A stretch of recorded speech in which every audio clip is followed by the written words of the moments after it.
I must confess that that dream that I had that day has at many points turned into a nightmare. Now, I'm not one to lose hope. I keep on hoping. I still have faith in the future. But I've had to analyze many things over the last few years, and I would say over the last few months.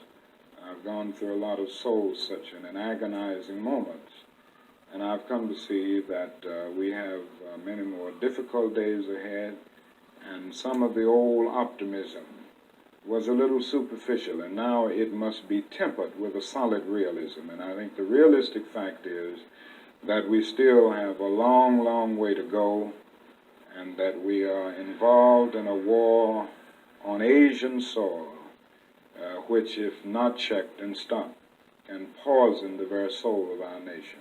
I'm not going to say that all of our problems will be solved if the war in Vietnam is ended, but I do say that the war makes it infinitely more difficult to deal with these problems.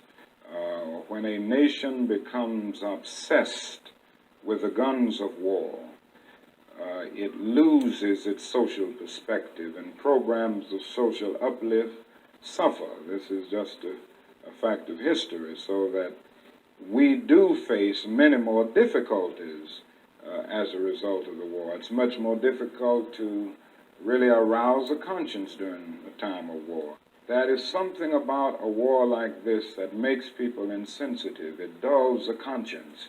It strengthens the forces of reaction, and it brings into being bitterness and hatred and violence. I think the biggest problem now is that we got our gains over the last 12 years at bargain rate, so to speak.